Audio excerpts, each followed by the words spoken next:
So ভিডিওটা শুরু করার আগে আমি এটা বলে দিই যে আমি যে জায়গায় বসে বা যে সেট আপে বসে আমার সচরাচর বা বেশিরভাগ রিভিউ বানিয়ে থাকি ওই সেট আপে আমি এখন নেই। ওখানে আমার আবার ফেরত যেতে কিছুদিন টাইম লাগবে। আমি এখন একটা অন্য জায়গায় আছি এবং এখানে এতটাই গরম যে ফ্যান এসি সবই চালানো হচ্ছে। তাই একটা নয়েজ আপনারা পেতে পারেন এই যে ভিডিওটা চলাকালীন। তো সেটার জন্য আমাকে আগে থেকেই ক্ষমা করে দেবেন। এবার আমি আসি ভিডিওর মেন টপিকে। আজকে আমি দেখে এলাম নতুন বাংলা সিনেমা দুর্গাপুর জাংশন, যেটা লিড কাস্টে আছেন বিক্রম এবং স্বস্তিকা মুখার্জি। এই সিনেমাটা কেমন হলো, আমার কেমন লেগেছে পার্সোনালি, সেটা নিয়ে আমি ভিডিওতে কথা বলবো। তাহলে চলুন শুরু করি। শুরুতেই গল্পটা একটু বলে দিই। যেরকম আমরা ট্রেলারে দেখেছেন যে একজন মানুষ যিনি স্বস্তিকা মুখার্জির হাজবেন্ড, তিনি একটা পিল খেয়ে মারা যাবেন এবং অন্যদিকে বিক্রম চ্যাটার্জি এই পিল এবং তার মধ্যে কি আছে এই সংক্রান্ত একটা ইনভেস্টিগেশন করেন এবং ধীরে ধীরে অনেক পাতা খোলে, অনেক ধীরে ধীরে অনেক কিছু শেডস আছে সেগুলো উন্মোচিত হয়। স্বস্তিকা মুখার্জির হিস্ট্রি কি, বিক্রম চ্যাটার্জি কি পারবে আসল কালপিটকে ধরতে, এখানে কি কোনো মেডিকেল মাফিয়ার কিছু আছে কিনা, এখানে কোনো সিরিয়াল কিলিং এর অ্যাঙ্গেল আছে কিনা, এই সব কিছু জানতে গেলে আপনাদের এই সিনেমাটা দেখতে হবে। আমার কাছে পার্সোনালি একদমই এই সিনেমাটা ভালো লাগেনি। তার বেসিক কিছু কারণ আছে। প্রথমত, এই সিনেমাটা যেরকম ট্রেলার আমার লাগছিল, এটা নর্মাল জনরার যে আমরা থ্রিলার মানে থ্রিলার জনরার যে বেসিক সিনেমাগুলো আমরা বাংলায় দেখি আমার সেরকমই লাগছিল। বাট এখানে না, মানে এটা জেনুইন যে থ্রিলার মানে বেসিক যে থ্রিলার হয় সেটা নয়। Even this is not even a thriller. অনেকে এটাকে বলবেন যে স্লো পেস থ্রিলার। আমি কিছু বাংলা রিভিউয়ার্সদের রিভিউ দেখলাম, তো তারা বলছেন যে slow burn thriller. This is not a slow burn thriller, this is more like a atmospheric investigative drama. থ্রিলারের কিছু কিছু এলিমেন্ট এর মধ্যে আছে, but this is more like atmospheric investigative drama. এবং আমি যদি থ্রিলার হিসেবে এটাকে দেখি তাহলে আমার ভালো লাগবে না, বা যদি আমি স্লো বার্ন থ্রিলার হিসেবে দেখি তাহলে আমার এটা ভালো লাগবে না। ইভেন আমি যদি এটাকে ড্রামার পরিপ্রেক্ষিতে দেখি তাহলে আমার এটা ভালো লাগবে না, বা আমার পার্সোনালি লাগেনি। এর কারণটা হচ্ছে ড্রামার ক্ষেত্রে কি কনভারসেশন একটা মেন বস্তু, এবং ড্রামাতে না মানুষকে ওখানে স্টিক করে রাখা খুব দরকার। এখানে ওই জিনিসটাই প্রবলেম হচ্ছে। প্রথমত কনভারসেশন যেগুলো হয়েছে আমরা দেখতে পাচ্ছি সেগুলো খুব নর্মাল, ঠিক আছে, মানে এমন কিছু না যেটা আপনাকে হুক করে রাখবে। দ্বিতীয়ত, এই সিনেমার যে রান টাইম সেটা খুবই কম, প্রায় 1 ঘন্টা 35 থেকে 40 মিনিটের মধ্যে। এবং সেখানেও না আপনার মেনলি ফার্স্ট হাফে একটা লেন্দি ফিল হবে, মানে এরা মনে হবে না যে খুবই ছোট, যেখানে তার ফার্স্ট হাফটা বড় জোর 50 মিনিটের হবে, সেখানেও আপনাদের ফিল হবে যে ভাই একটা লম্বা কিছু চলছে, আমরা বোর হচ্ছি। এবং এই একটা ফিলের জন্য না এখানে না ড্রামাটা ওয়ার্ক করেছে, না এখানে থ্রিলারটা ওয়ার্ক করেছে।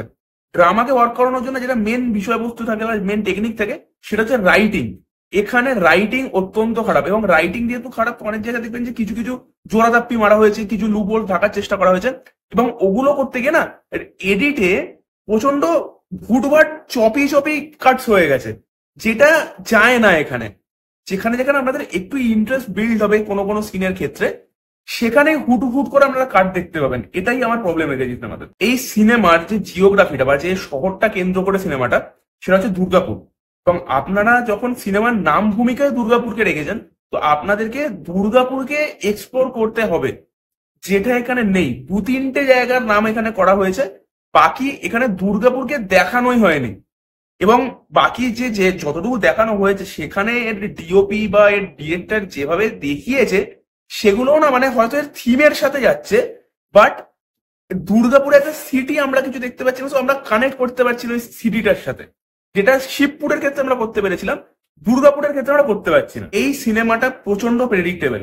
যারা একটু থ্রিলার দেখে, রেগুলারলি থ্রিলার দেখবে, খুব সিনেমা প্রচন্ড পরিমাণে দেখে বা বাংলার থ্রিলার গুলো দেখছে, তারা এই সিনেমাটা যখন 30 মিনিট বা 40 মিনিট হয়ে যাবে, এবং স্পেসিফিক্যালি একজন খ্রিস্টান মহিলা, আমি আমি স্পয়লার দেবো না, বাট একজন খ্রিস্টান মহিলা যখন এন্ট্রি নেবেন, সেখান থেকে আপনারা বুঝে যাবেন, মানে ওটার পরেই আপনারা বুঝে যাবেন যে শেষটা কি হতে পারে।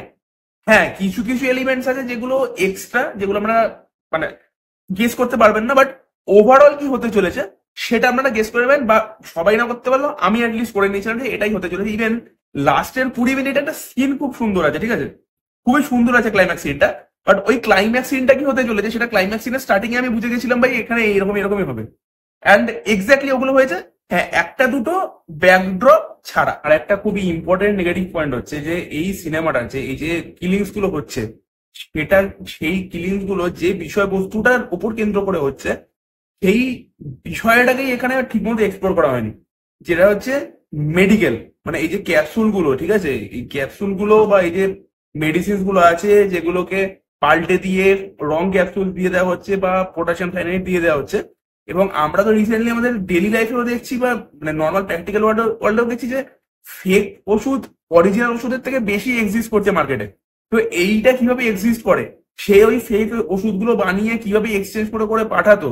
এবং বাকি ওদের কেসটাও ছাড়াও যে অ্যাকচুয়ালি এই যে র্যাকেটটা আছে, মানে এখানে কোনো র্যাকেটকে দেখানি, বাট এই যে যদি এখানে কোনো র্যাকেট এক্সিস্ট করে সেটা কিভাবে কাজ করতো। এই যে দোকানের মধ্যে মানে একটা জায়গা আছে যে মেডিসিন কোম্পানিটার কথা কথা বলা হয়েছে, সেই মেডিসিন কোম্পানিটা বলছে যে আমাদের এখানে ম্যানুফ্যাকচারিং এবং ডিলারশিপ ডিস্ট্রিবিউশনশিপেও কোনো সমস্যা নেই, যা হচ্ছে রিটেলের দিকে।